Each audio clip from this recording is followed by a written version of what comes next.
Sim, Deus, obrigado, Pai, porque todo dia nós podemos contar com o Teu socorro, Pai. Todo dia nós podemos contar que o Senhor escuta os nossos problemas, nossas ansiedades, Pai. O Senhor nos recebe, Pai, quando a gente se prostra diante de Ti e entrega a nossa vida, Pai, entregando tudo aquilo que faz parte do nosso ser, tudo aquilo que compõe nosso caráter, cada situação da nossa vida, Deus.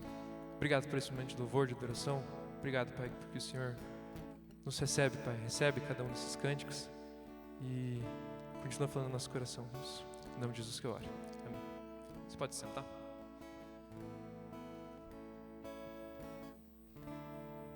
Esse momento a gente reserva para estar realizando nossos dízimos e ofertas enquanto membros dessa igreja.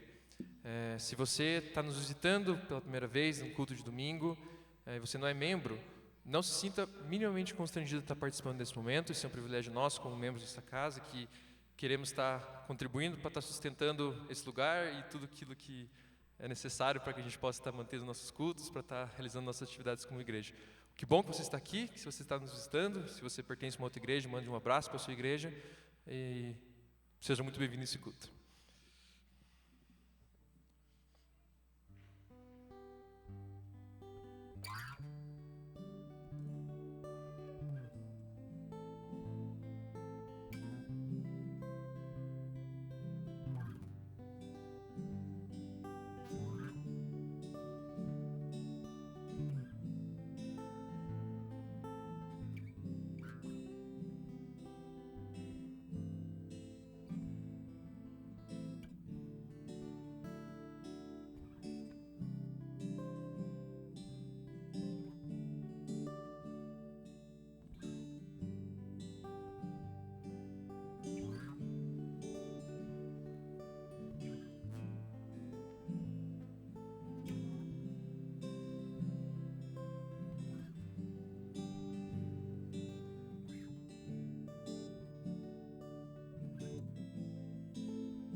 Bom dia, vamos orar pelos dízimos e ofertas.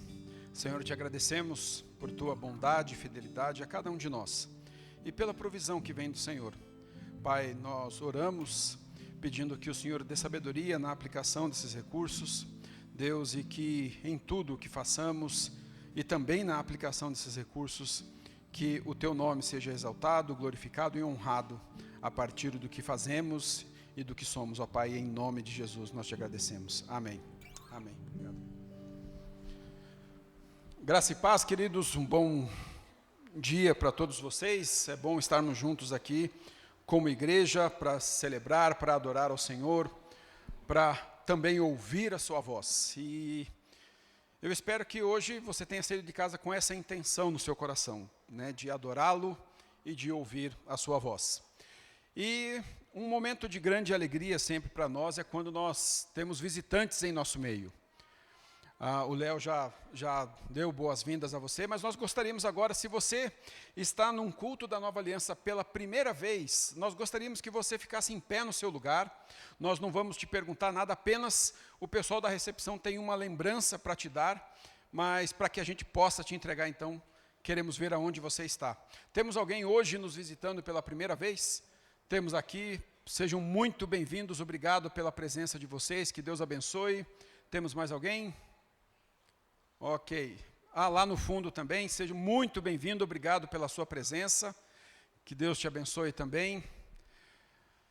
Que bom que vocês estão aqui com a gente. Se vocês têm uma igreja, leve o nosso abraço, o abraço da Igreja Nova Aliança, a igreja de vocês. Mas se porventura vocês estão procurando uma igreja a qual vocês possam ter uma comunidade de fé, onde vocês possam caminhar juntos, nós nos alegraríamos muito em tê-los mais vezes nos visitando aqui. Mas que nesta manhã seja uma manhã especial para vocês também, em nome de Jesus, e bem-vindos, obrigado pela presença. Dentro agora da nossa programação de igreja, apenas relembrando algumas atividades que nós temos para esta semana. Terça-feira nós temos a reunião das mulheres, começando às 19h30. Então, todas as mulheres convidadas a participar desse momento. Você, inclusive, que visita a nossa igreja, também está convidado a participar. Então não deixe de vir terça-feira, 19h30. Quarta-feira nós temos a nossa reunião de oração, também aberto a todos a partir das 19h30 também. E uma outra coisa que já aconteceu a semana que passou, essa semana passada, foram os nossos grupos familiares. Então nós retomamos os grupos familiares, já tivemos a primeira reunião nas casas. E se você, porventura, tem frequentado esta igreja ou é membro desta igreja e não está ainda inscrito num grupo familiar, você tem a oportunidade, então, de ainda essa semana, você pode entrar em contato com a secretaria da igreja, via WhatsApp ou telefonando para cá. Você pode pegar a relação dos grupos familiares, mas é importantíssimo que você faça parte de um grupo familiar, porque é ali onde nós temos um convívio muito mais próximo, é um convívio muito mais de intimidade uns com os outros ali, e vale muito a pena. Compartilhamos a palavra, oramos juntos, então se você ainda não faz parte, essa é a oportunidade de você fazer parte então de um grupo familiar. E um outro aviso que também para nós é muito importante, como já temos falado há alguns cultos, este ano a Nova Aliança celebra 25 anos. E nós teremos um culto especial no primeiro domingo de maio. E dentro da ideia desses 25 anos, uma das coisas que nós queremos fazer é um ajuntamento de tudo aquilo que nós vivemos como igreja nesses 25 anos. Então, se você, porventura, tem alguma foto do tempo em que você está na Nova Aliança, não precisa ser foto de antigamente, mas se você tiver, pode ser também. Estão sendo passados, inclusive, alguns exemplos de fotos que você pode... Essa já é um pouco mais antiga, né? Praticamente na época da fundação da igreja, aqui já um pouco mais atual, 2003. Então, esse tipo de foto, inclusive é interessante quando você vê as fotos ali, você vê umas carinhas que hoje, né, já tudo casado, tudo, e é um bom flashback também. Mas se você tem qualquer tipo de foto, você pode então enviar para nós, que nós estamos montando, nós vamos montar praticamente toda uma linha do tempo com essas fotos, tá? Então você pode ter um e-mail que está sendo projetado, eu acredito, por aqui, tá? E aí então neste e-mail você manda a sua foto para lá, e se você, né, tem a data, o evento que aconteceu também, isso aqui foi um piquenique lá na Chácara dos Pinheirais, isso aqui foi um retiro da juventude, isso aqui foi uma reunião dos juniores num sábado à tarde. Às vezes coisas que parecem comuns, assim, isso aqui é uma foto de um grupo familiar que aconteceu lá, né, uma reunião qualquer, mas esse qualquer pode fazer toda a diferença também ao longo dessa história. Então, se você tem qualquer foto, nós pediríamos então que você enviasse para nós neste e-mail, para que a gente monte essa linha do tempo, tá bom? Joia. Também algo relacionado à nossa vida de igreja e que muito nos alegra. Nesta semana que passou, nós tivemos o noivado do Henrique Vermont e da Priscila. Queria só pedir, Henrique, Priscila, eu acho que vocês estão aqui. Só, não sei, ali, por favor, só fique de pé para o pessoal ver vocês. Então, eles noivaram essa semana. Que bom. Que Deus abençoe esse tempo agora de noivado também, essa preparação para o casamento, que seja um tempo especial. Depois vocês podem dar um abraço neles e orar por eles, né, porque sempre é um desafio. Deus abençoe e que bom ver o que Deus tem feito na vida de vocês. Agora, também ainda relacionado à nossa programação de igreja, nós estamos preparando já para o final do mês, a Páscoa já se aproxima, né? Final de março praticamente, dia 29 é a sexta-feira da Paixão e 31 é a Páscoa propriamente dita. E então você já coloca na sua agenda lá, já reserva que na sexta-feira da Paixão, nós teremos o nosso culto da Paixão de Cristo aqui na Nova Aliança pela manhã para toda a igreja. Então, como que funciona normalmente na Páscoa? O culto que seria no domingo de manhã, esse culto nós fazemos então ele na sexta-feira da Paixão, e no domingo de Páscoa nós só temos o culto à noite, às 19 horas.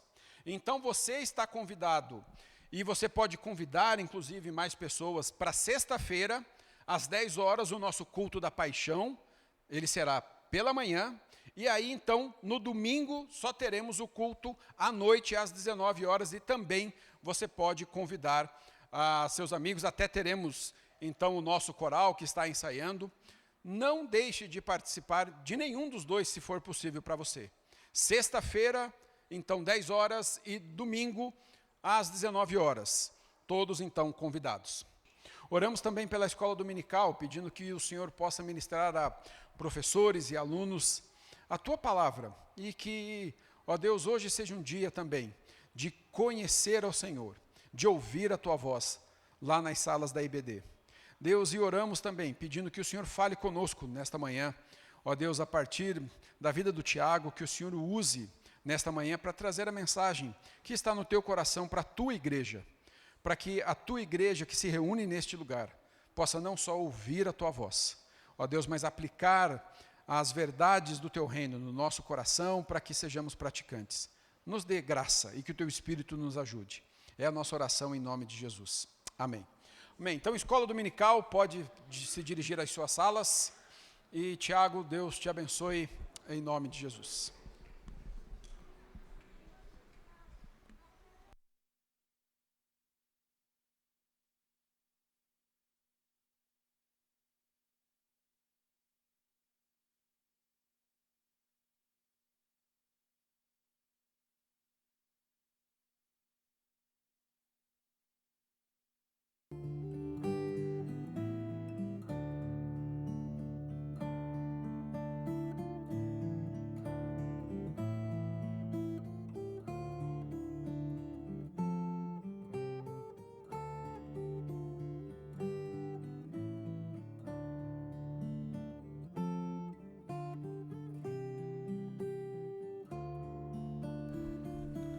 Oi, gente, bom dia.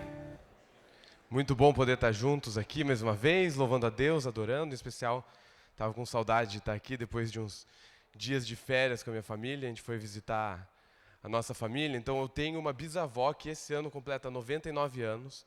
Tenho uma avó que esse ano completa 95 anos. Todas elas muito melhor do que eu de saúde, mas era tempo daí delas verem os netos, bisnetos, trisnetos ali. Foi um tempo muito especial, mas é muito bom estar de volta também. Queria convidar você a abrir a sua Bíblia na segunda carta de Pedro, capítulo 1.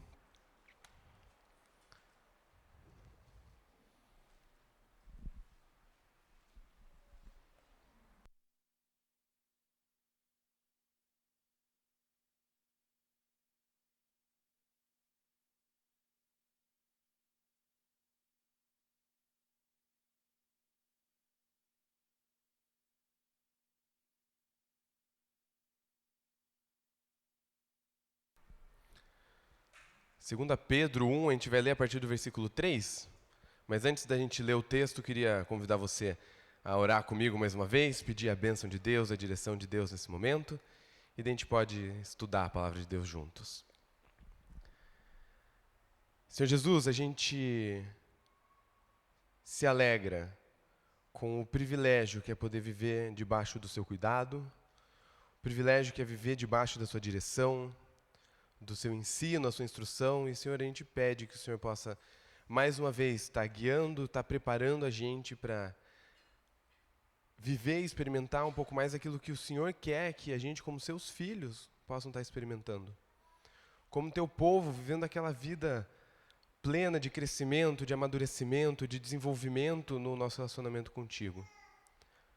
Por favor, fala os nossos corações hoje, se faz presente por meio do teu Espírito aqui, em que a sua palavra possa edificar todos aqueles que te amam aqui essa manhã. Senhor, a gente pede no seu santo nome. Amém. Amém. Eu não sei se você é um acompanhador de futebol muito frequente ou não. Eu acompanho basicamente a cada 4 anos na época da seleção, jogos da Copa do Mundo. E eu me lembro de várias vezes acontecer a seguinte coisa. Tem um jogador ali que fala assim, esse cara é uma promessa. Ele é o futuro, o novo, sei lá quem. E daí começa a se falar de um nome daquela pessoa, passa aquela temporada da Copa, ele vai bem ou não. E passam alguns meses, anos, e aquele nome desaparece. Ninguém nunca mais ouve falar sobre aquele cara. Assim, nossa, esse cara é uma promessa, o que aconteceu? Ele desapareceu. Pode ser porque sofreu uma lesão, porque o cara foi irresponsável com a carreira dele, foi imaturo, sei lá, qualquer coisa. Mas o esperado era que aquele cara tinha tudo para poder desenvolver e despontar na carreira dele. E acho que a gente consegue ver e notar esse tipo de coisa, não só no futebol, mas em outros momentos. Você fala assim, pessoas promissoras tinham tudo para se desenvolver na carreira profissional, dentro da família delas, e por algum descuido, um deslize, por alguma fatalidade, algo que não está no nosso controle, aquilo que era o esperado não aconteceu. A gente vai lidar com o texto de 2 Pedro hoje, e ele lida com essa expectativa de que pessoas que estão em Jesus, é esperado que cresçam em Jesus, que amadureçam em Jesus, que desenvolvam a sua fé a partir de Cristo. Mas que é possível que, assim como esses exemplos que a gente pode pensar, de pessoas que falam assim, nossa, essa pessoa tinha tudo para dar certo, quando isso não acontece, um dos motivos pode ser porque a gente busca transformação, busca crescimento, amadurecimento nos lugares errados, os lugares onde Deus não estava planejando que fosse onde a gente buscaria o crescimento e amadurecimento na fé. Talvez é fácil a gente pensar, quando a gente fala sobre a graça de Deus, na graça como um meio que a gente entra na vida da fé. Eu entrei na vida de Cristo, faço parte da vida de Cristo agora por meio da fé, por meio da graça de Deus. E uma vez que eu entrei nisso, agora é por minha conta. E daí eu começo a procurar transformação, começo a procurar uma nova vida, novidade de vida em outros ambientes, em outros lugares que não são a graça de Cristo, que não é só a porta de entrada, mas é o caminho que deve ser trilhado para o nosso amadurecimento e para o nosso crescimento. Isso é exatamente o que Pedro vai estar apontando para a gente aqui nesse texto. A gente vai lidar então, aprender um pouquinho mais sobre a graça transformadora de Jesus. Leia comigo os versículos 3 a 9 de 2 Pedro 1. Seu divino poder nos deu tudo de que necessitamos para a vida e para a piedade, por meio do pleno conhecimento daquele que nos chamou para a sua própria glória e virtude. Dessa maneira, ele nos deu as suas grandiosas e preciosas promessas, para que por elas vocês se tornassem participantes da natureza divina e fugissem da corrupção que há no mundo, causada pela cobiça.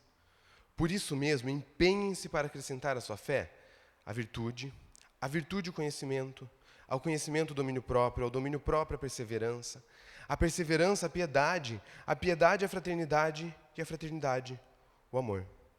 Porque se essas qualidades existirem e estiverem crescendo em sua vida, elas impedirão que vocês, no pleno conhecimento de nosso Senhor Jesus Cristo, sejam inoperantes e improdutivos. Todavia, se alguém não as tem, está cego, só vê o que está perto, esquecendo-se da purificação dos seus antigos pecados. Quando eu estava no seminário, um dos meus professores contou uma história de um aconselhamento que ele passou. Era de um casal que estava em vias de completar 33 ou 34 anos de casamento, não me lembro certinho. Era uma história de um casal que se conheceu na igreja, ainda jovem, se encontraram ali, se casaram, fizeram parte da liderança de ministérios ao longo do tempo da vida de fé deles, fizeram parte da presidência da igreja. Só que naquele período da vida deles, alguma coisa começou a desandar no casamento deles, e eles começaram nada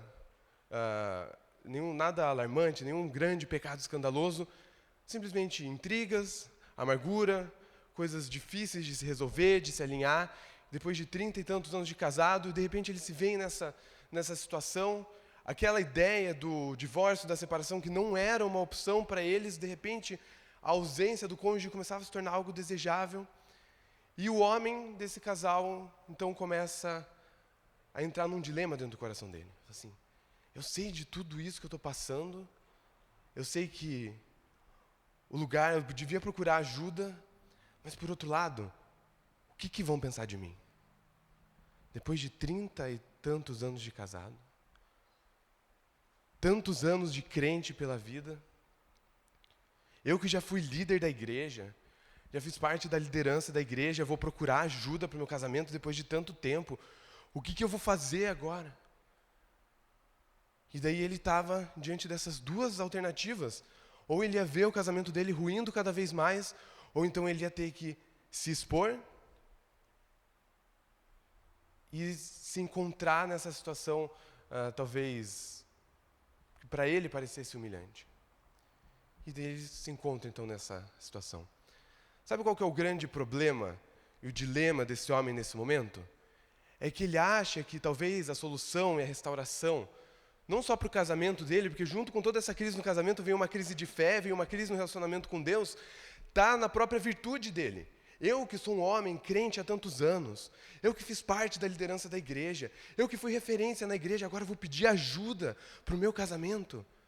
E o lugar onde ele estava tentando encontrar transformação, restauração, novidade de vida, era na própria virtude, no próprio braço dele, e não na graça e na transformação de Cristo. A história desse homem não é diferente de outros momentos, outros lugares, onde a gente tenta encontrar uma novidade de vida, uma transformação, que não são na graça de Jesus, não são no poder de Jesus, não são naquilo que Jesus dispõe e coloca à nossa disposição, a partir do momento que a gente se encontra com Ele, a partir do momento que a gente começa a viver e experimentar dessa nova vida. E por isso a gente quer lidar um pouquinho hoje com essa ideia de uma graça que transforma. Porque talvez, como o exemplo desse homem, todas as vezes que a gente procura crescer na nossa vida espiritual, na nossa vida com Deus, a partir de meios que não são os meios que Deus planejou como os meios para a gente crescer na nossa vida de fé, isso vai levar à indiferença na nossa vida com Deus, isso vai nos levar a experimentar um momento de estagnação espiritual, de frustração espiritual. E a gente vai estar desinteressado na nossa vida com Deus e tudo que a gente vai experimentar é cada vez mais frustração, porque a gente está tentando crescer a partir do lugar onde Deus não tinha planejado que a gente crescesse. A gente tem basicamente duas coisas que a gente vai olhar sobre a graça como esse meio de transformação que Jesus nos oferece a partir desse texto. E a primeira coisa, ela é muito simples, ela é muito clara no texto, que essa graça é o meio que Deus usa para nos capacitar, para viver e experimentar essa novidade de vida. É uma graça que nos capacita. Olha lá o versículo 3. Seu divino poder nos deu tudo de que necessitamos para a vida e para a piedade. O que Pedro está falando para as pessoas que estão ouvindo ele, que estão lendo ele, que estão passando por diversos problemas, dificuldades, desde a perseguição da igreja até dando ouvidos a outros mestres, a outros ambientes de ensino que não eram legítimos. Pedro está falando assim, se vocês estão procurando o crescimento de fé no lugar certo, que é em Jesus Cristo, então vocês têm tudo o que precisam para crescer e amadurecer na fé. Essa capacitação da graça, ela surge como um encorajamento para a gente, porque Pedro está começando essa carta falando assim, vocês que têm a fé em Jesus, vocês já têm tudo o que vocês precisam para perseverar em Jesus, no meio das adversidades, no meio das lutas, no meio dos dilemas, das frustrações. Lembrem-se que vocês já têm tudo o que vocês precisam para crescer na vida de vocês com Deus. E Pedro, ele ainda explica um pouco mais sobre como isso se dá. Porque ele fala assim, como que então Deus, por meio do seu divino poder, nos deu tudo que a gente precisa para poder viver a vida de piedade, aquela vida plena, aquela vida vibrante ao lado de Jesus. Quando fala de piedade, pensa uma coisa equivalente mais ou menos com a ideia de temor do Senhor. Pessoa que vive constantemente tendo a convicção, a consciência de que Deus governa a minha vida. De que eu vivo uma vida diante de Deus. Deus nos deu tudo o que a gente precisa. Como? Por meio do pleno conhecimento daquele que nos chamou para a sua própria glória e virtude. E dele continua dessa maneira, ele nos deu as suas grandiosas e preciosas promessas, para que por elas vocês se tornassem participantes da natureza divina e fugissem da corrupção que há no mundo, causada pela cobiça. Pedro tem em vista aqui, se a gente continuar lendo essa segunda carta de Pedro, vai se tornando cada vez mais claro, que um grande meio de transformação, onde a graça de Deus está sendo derramada, está sendo disposta a cada um de nós, é a palavra de Deus. Ele começa a dar essas dicas quando ele fala assim, por meio do pleno conhecimento daqueles que nos chamou. O conhecimento de Deus, não só em eu saber quem Deus é, mas eu experimentar esse relacionamento e viver ao lado de Jesus, me capacita a viver ao lado dele. Mas quando ele fala sobre as preciosas e grandiosas promessas, aí ele está deixando claro que ele está falando sobre a palavra de Deus. Ele está falando assim, existem promessas de Deus ao longo de toda a Bíblia. E essas promessas fortalecem a gente para crescer na fé, para a gente se desenvolver, para a gente amadurecer. E daí toda aquela listinha que a gente leu ali depois, que vai da fé ao amor, passando por virtude, domínio próprio, conhecimento, todas essas coisas estão disponíveis para a gente, são meios que a gente pode encontrar, são as virtudes que a gente vai procurar crescer, e a gente encontra elas à medida que a gente começa a encontrar as promessas de Deus ao longo da Bíblia, porque a promessa de Deus serve como o combustível, como o motor, como o caminho que a gente vai trilhar, para a gente se capacitar cada vez mais em Cristo. E daí ele fala assim, então essas preciosas promessas nos fazem participantes da natureza divina, viver a vida de Jesus, e nos permitem fugir da corrupção da vida de pecado. É por meio da palavra de Deus que a gente começa a encontrar, então, essa graça que transforma a nossa vida, que renova a nossa vida, que começa a dar novas cores para a nossa vida com Deus. E que a gente começa a entender novas possibilidades de onde a gente consegue encontrar o crescimento. Eu preciso então me desenvolver em domínio próprio, eu posso encontrar o Cristo, que foi perfeito em tudo o que fez, porque ele conseguia se controlar, não estava suscetível ao domínio da carne, da natureza pecaminosa. Todas essas promessas sendo apontadas como o meio para a gente crescer na fé. E eu quero que você pare para pensar em promessas bastante palpáveis e reais que a Bíblia tem e que elas servem desse encorajamento, essa capacitação para a gente tentar viver essa vida de fé cada vez mais, experimentar uma vida transformada por Jesus. Pense na promessa do Espírito Santo como o próprio Deus que habita nas nossas vidas para a nossa transformação e edificação, para testemunhar de Cristo aos nossos corações. Fala assim, se eu tenho essa promessa, eu me apegar a essa promessa, serve de encorajamento, de reforço, para eu poder viver e cada vez mais batalhar pela minha fé. A promessa que Jesus faz quando ele vai ascender aos céus, de que ele estaria presente conosco até o fim dos tempos. E daí às vezes a gente está experimentando lutas na nossa vida, falando assim, eu tenho tantas coisas para lidar e é tão difícil eu conseguir viver a vida que Jesus queria que eu vivesse nesse momento, que pode ser das coisas mais corriqueiras do dia a dia, meu trato familiar, lidar com uma criança desobediente, pode ser lidar com os clientes difíceis, com chefes difíceis, todas essas coisas, assim, como que eu vou encontrar então fortalecimento para viver a vida de piedade que Jesus quer que eu viva em cada um desses desafios da minha vida? Jesus se faz presente conosco todos os dias, para nos capacitar a sermos testemunhas de Jesus mesmo nesses momentos duros. Uma promessa que Jesus faz de que quando Ele retornar, o pecado não vai ser mais um dilema com o qual a gente vai lutar nos nossos corações, mas depois do retorno de Cristo, a gente vai viver uma vida perfeita de santidade. E saber então que tudo aquilo que a gente está fazendo hoje não é um empreendimento perdido, a gente fala assim, será que eu estou me dedicando numa coisa que não tem futuro?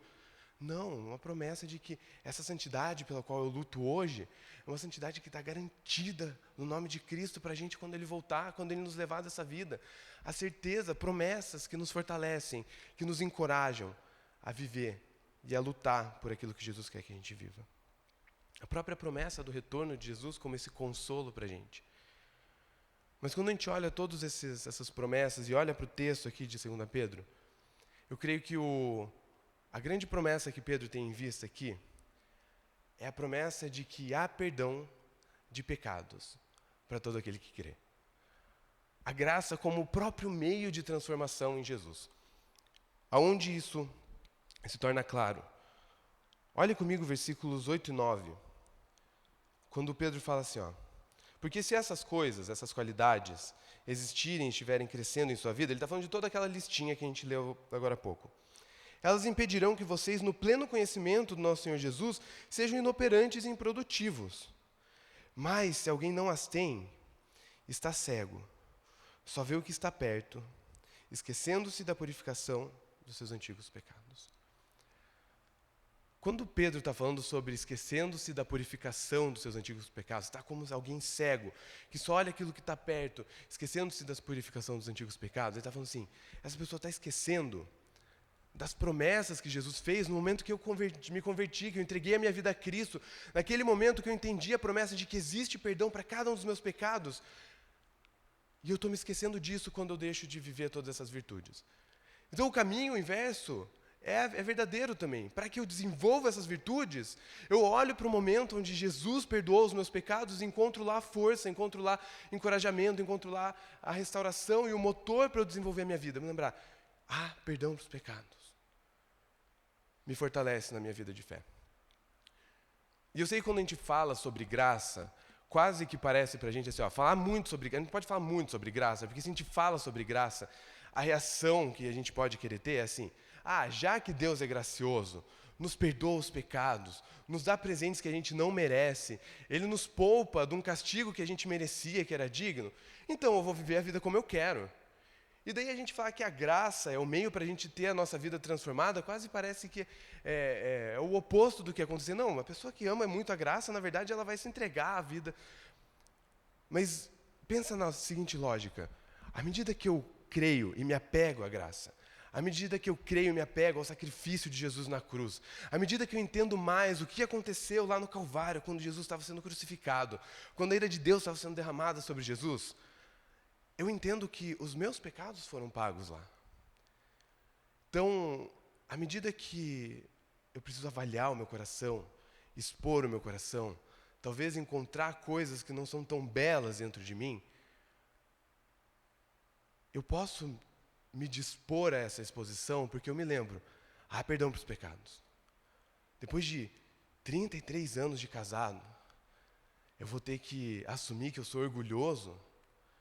Se eu me apego à graça, tudo bem, porque do mesmo jeito que Jesus perdoou e transformou a minha vida, os meus pecados lá atrás, é a mesma graça que Ele oferece para mim hoje, para eu olhar e avaliar a minha vida de forma verdadeira, de forma clara, e falar assim, perdão dos pecados. Eu posso expor a minha vida, expor o meu coração, porque existe uma promessa de que se confessarmos os nossos pecados, Ele é fiel e justo para nos perdoar. E agora pensa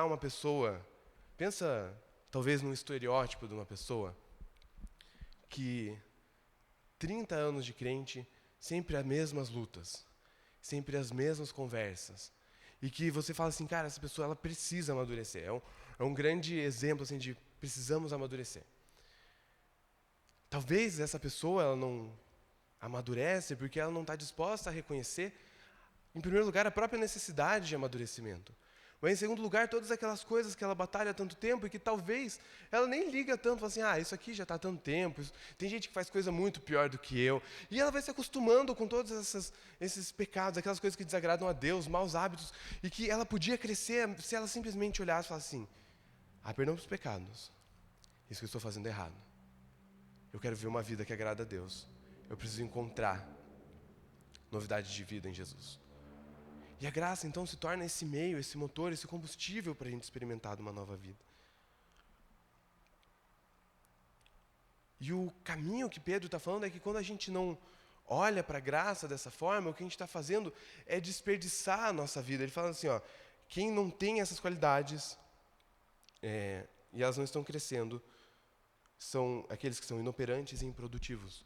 A própria graça é aquele motor que Jesus nos dá, o caminho para a gente trilhar, para que a gente evite uma vida onde a gente está desperdiçando tudo aquilo que Jesus já colocou nas nossas mãos. Se a gente entender assim, Jesus já colocou algo de especial nas nossas mãos.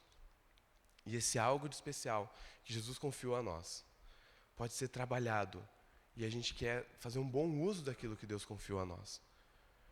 Pensa no desenvolvimento de qualquer tipo de esporte, que você precisa de algum tipo de equipamento. Fórmula 1. O cara pode ser muito dedicado, o cara pode mandar muito bem em dirigir. Se o cara não tiver uma equipe, não tiver um carro para pilotar lá, ele não vai ter como competir na Fórmula 1. E nesse primeiro momento, quando Pedro está falando que Jesus nos capacita, ele está falando assim, Jesus entregou aqueles recursos que são necessários para a gente viver a vida que Deus quer que a gente viva. Eles foram entregues nas nossas mãos e agora cabe a nós a fazer o bom uso disso. Assim, isso foi nos dado pela graça em Jesus. Ele nos deu tudo aquilo que a gente precisa para viver uma vida de fé. Eu acho muito simbólico. Que quando Paulo está falando para Timóteo, na segunda carta de Paulo a Timóteo, ele vai falando sobre todas as lutas que Timóteo está vivendo pessoalmente. Ele está falando sobre as lutas que os crentes e inclusive Timóteo experimentariam no futuro. E Paulo fala assim, Timóteo, para que você não caia nesses erros, você precisa se apegar a duas coisas. Apegue-se à palavra de Deus. E daí Paulo vai falar muito para Timóteo, você conhece os meus ensinamentos, você sabe de onde eles vieram. Apegue-se à palavra de Deus, a palavra de Deus é a graça de Cristo sendo colocada a nós, porque são as instruções de Jesus. A gente sabe, a palavra de Deus é o meio, a palavra de Deus é o meio de transformação que Deus escolheu para nós. Mas aí Paulo fala a Timóteo assim, amado filho, fortifique-se na graça. Assim, nossa, parece até um negócio meio genérico, como que Timóteo vai se fortificar na graça? Porque pensa todas as coisas que Paulo podia falar para Timóteo. Ele fala assim, Timóteo, apegue-se a isso para que você cresça com Deus, para que você não viva aquela vida de impiedade, onde as pessoas vão ser violentas, vão ser avarentas, vão ser amantes do mal. Para que você não seja desse jeito, Timóteo, lembre-se que a sua mãe e a sua avó eram muito crentes.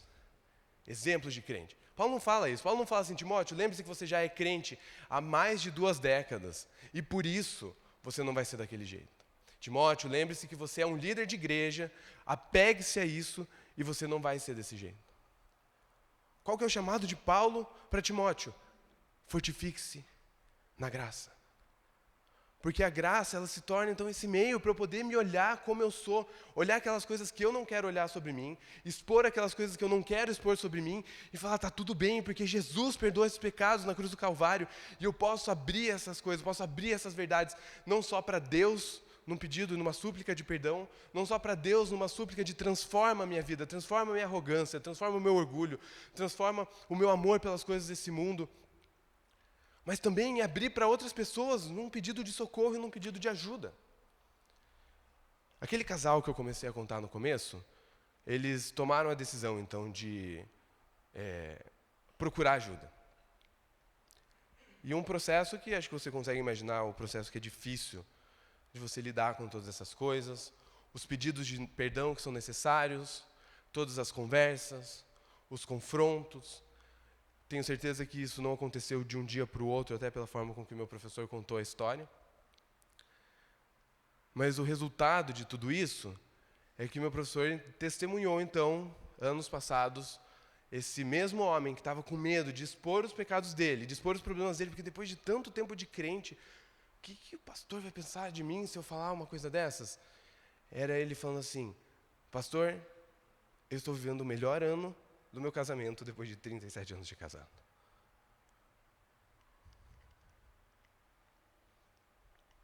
É isso que a graça faz com a gente.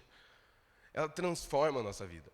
É isso que Jesus faz com a gente quando a gente está disposto a abrir aquilo que a gente se envergonha, aquilo que a gente talvez sabe que está errado, aquilo que a gente não quer admitir que está errado, e de repente a gente vê o agir de Deus sobre a nossa vida. É a transformação para melhor, de a gente experimentar uma vida com Deus como a gente nunca experimentou antes. Porque a gente procurou transformação, procurou crescimento. No lugar onde Jesus queria que a gente procurasse transformação, que a gente procurasse crescimento.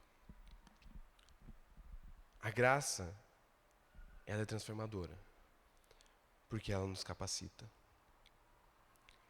E daí a grande coisa que a gente tem que se lembrar é que se a Bíblia mostra pra gente quais são os caminhos, os lugares, os meios que a gente tem que procurar essa transformação de vida, esse amadurecimento na fé, então é lá que a gente tem que procurar. Não adianta a gente procurar a transformação de vida e amadurecimento nos lugares onde a Bíblia não falou para a gente procurar, que a gente não vai encontrar, a gente vai se frustrar. E isso não é novidade para ninguém, é a palavra de Deus, é a graça de Cristo. Por isso a gente falar sobre o sacrifício de Jesus, sobre o significado do sacrifício de Jesus, sobre como a gente ganha uma nova vida em Jesus.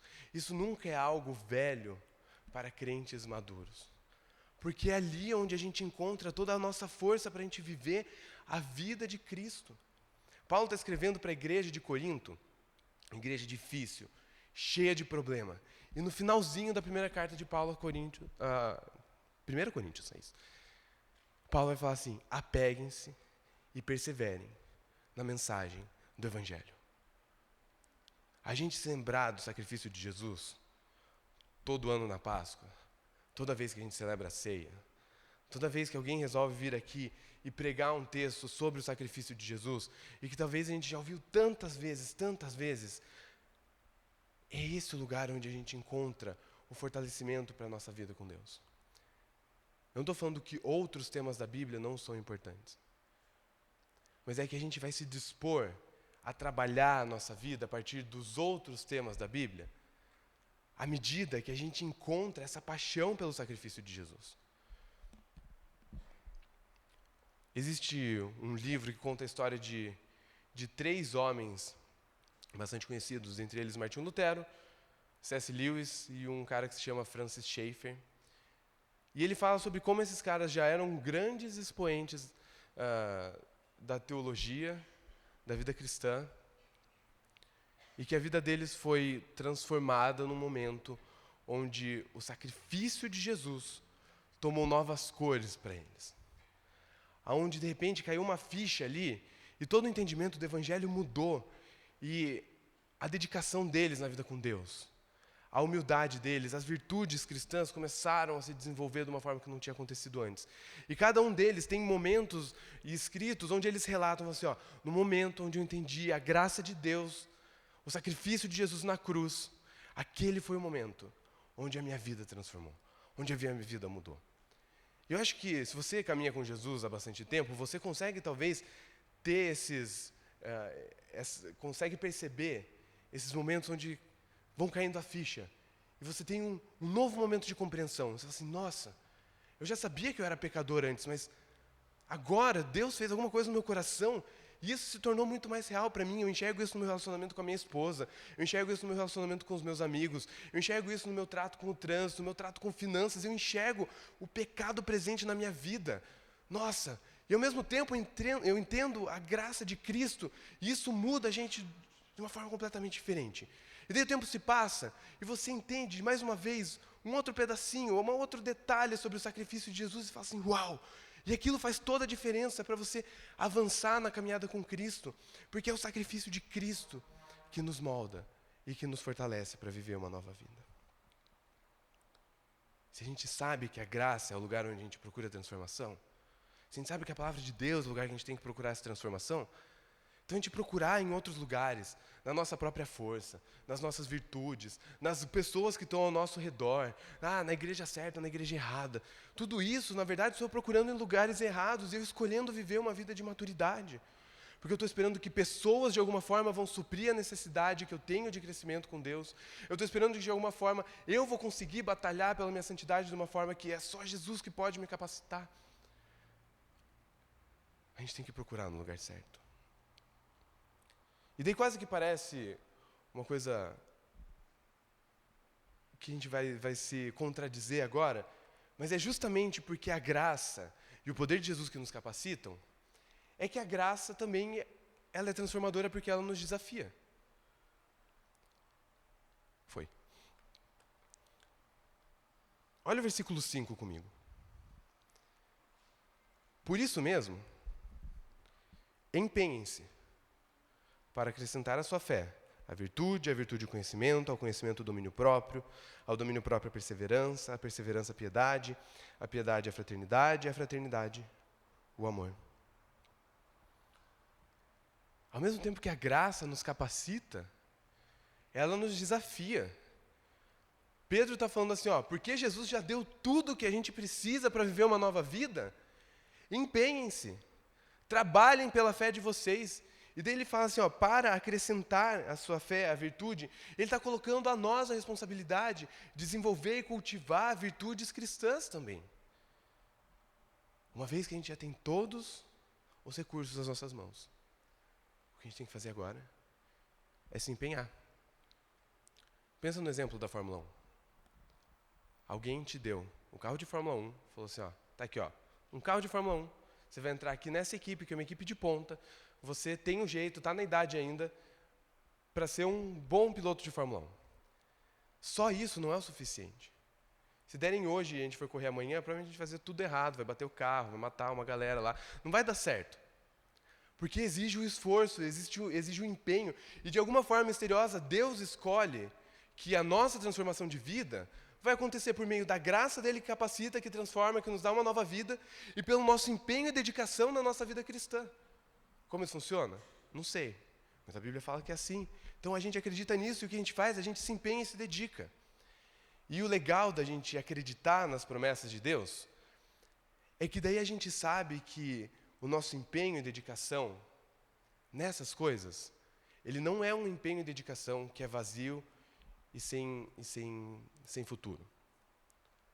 Quando a gente fala sobre políticas econômicas aí, uma das grandes coisas que se fala é assim, o risco do empreendimento, né? Então, assim, eu vou empreender, e se tem muito risco para empreender, eu não sei se vale a pena, porque eu vou começar a colocar esforço, vou começar a colocar recurso, vou começar a me dedicar, e eu não sei se lá na frente, depois de talvez 2, 3, 4, 5 anos, eu vou quebrar e tudo aquilo foi por nada. Quando a Bíblia está falando para a gente sobre a gente se dedicar pela nossa vida cristã, ela está falando que se a gente se dedicar, a gente colocar empenho, esforço, tudo aquilo que a gente tem nisso, vai gerar resultados. Se eu procuro em Cristo, por meio da graça dele, encontrar virtude, conhecimento, domínio próprio, perseverança, e eu me empenho para que essas coisas sejam desenvolvidas na minha vida, o meu esforço, a minha dedicação vão ter resultado, porque a Bíblia nos garante isso.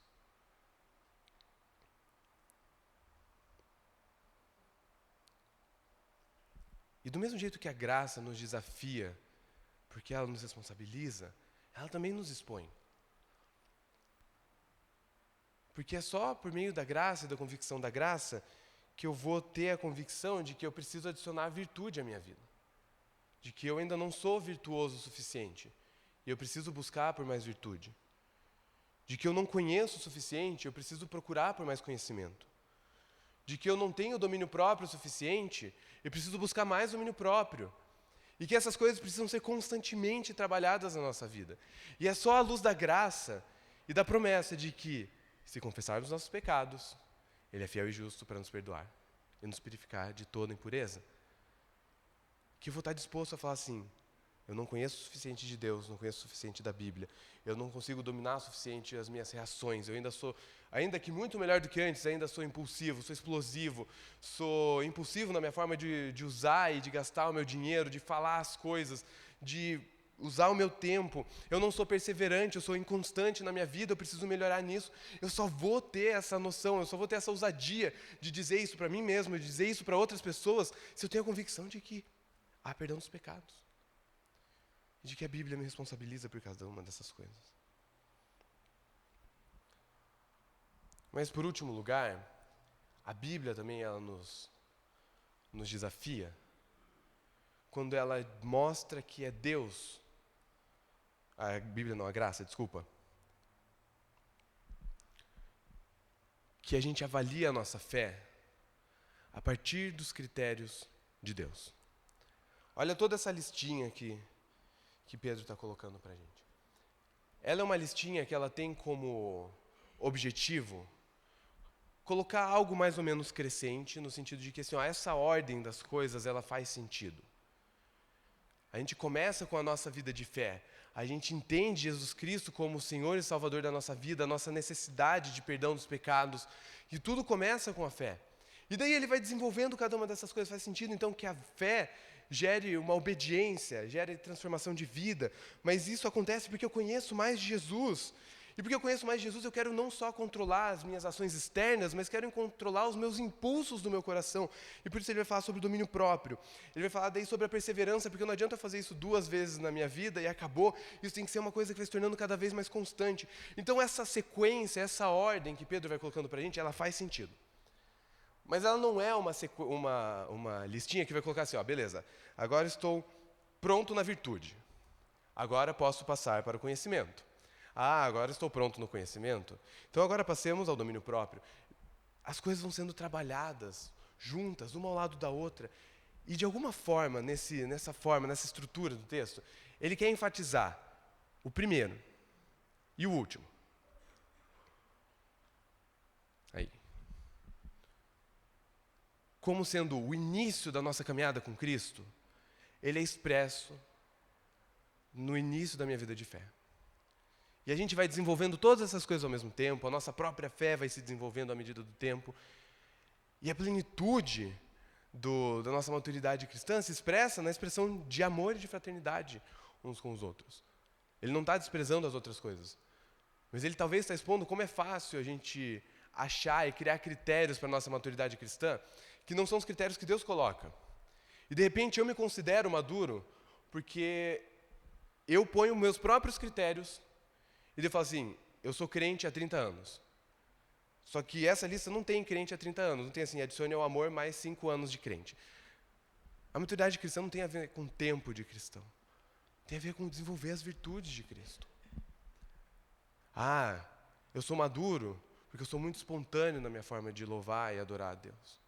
Ainda que isso possa ser uma expressão de alguém maduro, sim, ou fazer parte da vida de alguém que é maduro, isso não é necessário, ou isso não é um critério que é colocado ali. Eu levanto a mão no culto. Nada contra quem levanta a mão no culto, mas é só assim, isso não é uma expressão, uma clareza de espiritualidade. Isso pode ser qualquer coisa. O Levi, uma vez a gente estava lá em casa cantando a música, eu falei, nossa filho, essa parte é muito boa. Daí eu fiz assim, daí ele começou a cantar assim. Daí eu falei assim, o meu filho de 2 anos é maduro cristão? Não é. Os critérios da maturidade, aquilo que a gente tem que procurar, aquilo que a gente tem que se esforçar e se dedicar, é aquilo que a palavra de Deus coloca para a gente se dedicar e procurar. Procurar virtude, conhecimento, domínio próprio, perseverança, piedade, fraternidade e o amor. E daí isso, na verdade, ajuda a gente a saber aonde a gente concentra os nossos esforços. Existem coisas que a gente faz, que a gente vive, que a gente experimenta, que a gente pode falar assim, tem muitas coisas, o Tiago chora toda vez que ele vai falar no microfone. Isso não é nenhuma expressão de maturidade cristã. Você pode ser um cristão que nunca chora e que está tudo bem. E você não precisa se sentir mal por causa dessas coisas. A gente sabe aonde a gente procura. Imagina uma grande empresa de tecnologia, a Apple, está lá. E daí, por algum motivo, o Steve Jobs ressuscita, aí, meio zumbi assim, ele invade a reunião da diretoria lá da Apple, e ele fala assim, gente, eu voltei e vocês estão estragando a empresa desde que eu morri. A gente precisa começar a vender frango assado. Porque na esquina do cemitério que eu estava enterrado lá, tinha um tiozinho, seu João, e o seu João vende mais frango assado do que a gente. Faz sentido. É até meio boa essa história, tenho um pouco de vergonha de contar essa história desse jeito assim. Porque o critério para avaliar o desempenho, a qualidade daquela empresa não é esse. Eles não são uma boa empresa porque eles vendem frango assado. É por causa de todos os outros critérios que eles desenvolveram, de venda de celulares, sei lá, tudo mais que eles fazem. Se a gente começar a avaliar a nossa vida cristã a partir de coisas que Deus não quer que a gente avalie a nossa vida cristã, a gente vai se frustrar e a gente vai começar a tirar para todo lado e a gente não vai se desenvolver. Quando a gente olha para esse tipo de texto, a gente sabe o que procurar. E isso encoraja a gente. Porque a gente vê tanta coisa por aí, que as pessoas dizem que tem a ver com Deus, mas quando a gente olha para a palavra de Deus, a gente fala assim, eu sei exatamente aquilo que eu tenho que procurar para experimentar uma vida transformada. Eu sei exatamente qual que é o caminho que eu tenho que trilhar. A Bíblia deu esse caminho. Agora eu sei aonde eu me esforço, aonde eu emprego a minha dedicação, os meus recursos, todo o meu esforço. A virtude na minha vida, a conhecimento, a perseverança, a domínio próprio, a piedade, a fraternidade, a amor. Como eu posso crescer em cada uma dessas coisas? Porque, ainda que a gente tenha crescido muito já nisso, até o dia que Jesus levar a gente tem o que crescer, a gente tem o que se desenvolver.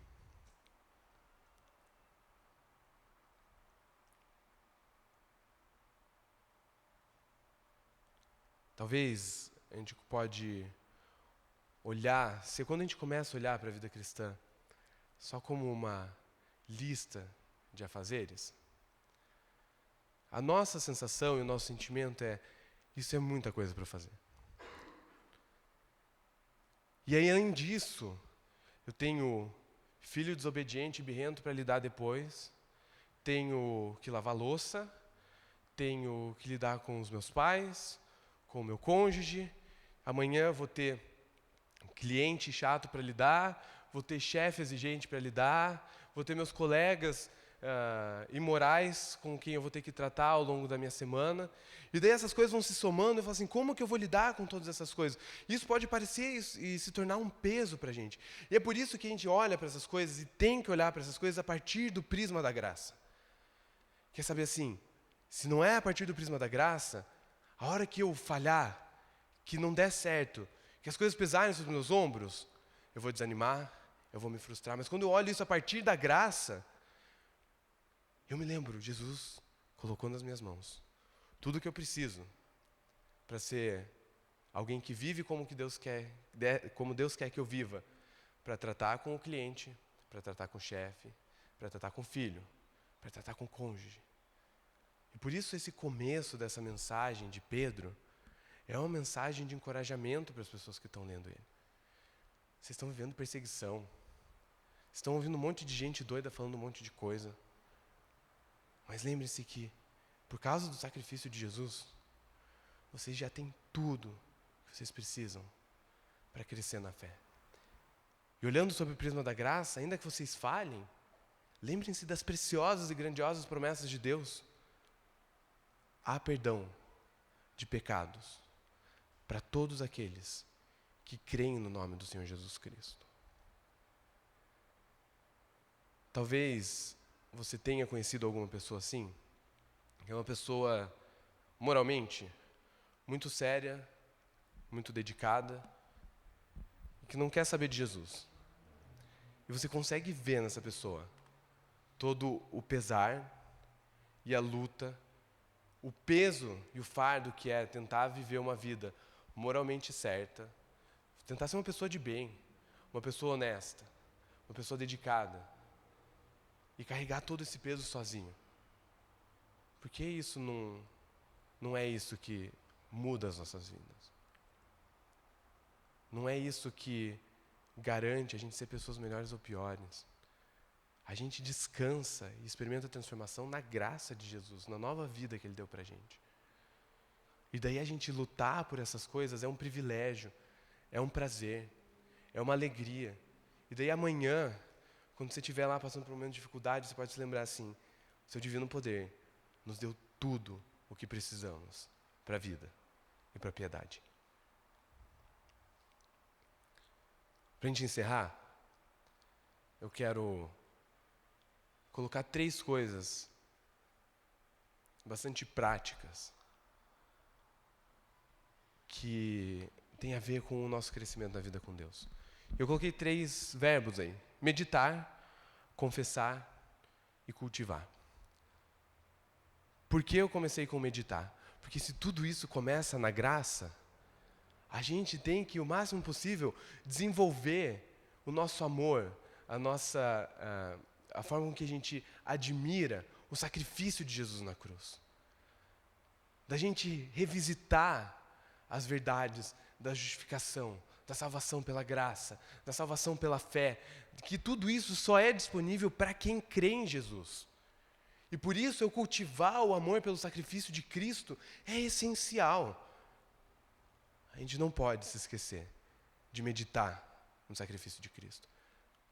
A gente pode, talvez, até passar para os 2 últimos pontos ali, mas se não tem o sacrifício de Cristo, isso vai ser penoso, vai ser árduo, vai ser um fardo para a gente. Mas quando a gente está olhando isso, pelos olhos da graça, a gente se lembra, há perdão para os pecados.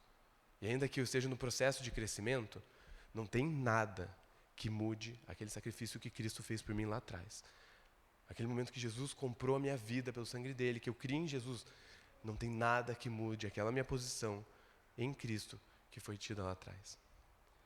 E na verdade, se a gente não estiver seguro disso, a gente não vai passar para o segundo passo, que é o passo de confessar os nossos pecados, de confessar as nossas fraquezas, de confessar a nossa incompletude. Sim, eu até tenho conhecimento, mas não tenho conhecimento suficiente. Até tenho virtude, mas não o suficiente. A gente não vai estar disposto a dar esse segundo passo se a gente não estiver seguro do primeiro.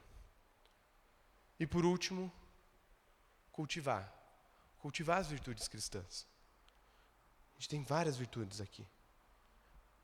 E a gente talvez consiga, assim como a gente faz com várias outras coisas da nossa vida, planejá-las, pensá-las. Como posso crescer em conhecimento? Como posso crescer em domínio próprio? Como posso crescer em perseverança? Quais são os meios que Jesus colocou na minha mão para que eu possa me desenvolver nisso? Talvez nosso grande desafio, se eu pudesse resumir a partir desse texto, são esses 3 verbos. Meditar na salvação que Jesus nos dispôs. Confessar os nossos pecados e a nossa incapacidade. E cultivar a virtude que Jesus quer que a gente cultive. Eu quero dar, talvez, 1 minuto para que você possa colocar esse tempo em oração. E nesse tempo de oração, não deixe de louvar Jesus pela salvação que Ele dispôs a nós. E você sabe das lutas que você vai ter pela essa semana, você talvez até consegue imaginar assim, aqui eu vou me estressar, vou falar com fulano, vai ser difícil, eu vou sair, a criança vai ser de noite, vai ser difícil. Coloque essas coisas diante de Jesus e fala, Jesus, o Senhor já colocou tudo que eu tenho, tudo nas minhas mãos que eu preciso, me ajuda a viver a virtude que o Senhor quer que eu viva. 1 minutinho para você orar e deu hora encerrando.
Senhor Jesus, a gente te louva, porque naquele dia no Calvário, depois de ressurreto ao 3º dia, o Senhor não só garantiu a entrada no teu reino, o Senhor não só garantiu o perdão dos nossos pecados, e tudo isso já é muito especial. Mas o Senhor ali estabeleceu o caminho para a gente trilhar ao longo das nossas vidas, para a gente poder crescer em amor pelo Senhor, crescer em obediência por Ti, crescer na nossa espiritualidade do jeito que o Senhor quer que a gente cresça. Ajuda a gente a amar esse sacrifício cada dia mais. E ajuda a gente a tornar os nossos corações e as nossas vidas vulneráveis, Deus, para experimentar a transformação que o Senhor quer fazer na gente. E naquela parte que envolve a gente suar e se dedicar para viver as virtudes cristãs, ajuda a gente a fazer tudo o que está ao nosso alcance para experimentar nisso com a confiança de que o Senhor nos deu tudo o que a gente precisa para viver a vida e a piedade. A gente quer viver para a glória do Seu nome. As nossas decisões de viver para o Senhor são decisões genuínas, verdadeiras. Capacita a gente a viver de uma forma que a gente possa Te honrar e que o nosso viver torne claro, vivemos para Jesus Cristo. Agora a gente retorna para as nossas casas, temos nosso trabalho amanhã. Ajuda a gente a fazer tudo isso com alegria, com amor, sabendo que o Senhor colocou à nossa disposição tudo aquilo que a gente precisa para viver para a Sua glória. A gente pede isso no Seu santo nome, Senhor Jesus. Amém. Amém. Gente, um bom almoço, uma boa tarde. Se você vai vir hoje à noite, a gente se vê hoje à noite. Se não, uma boa semana para todos vocês. Jesus nos ajude a viver para a glória dEle.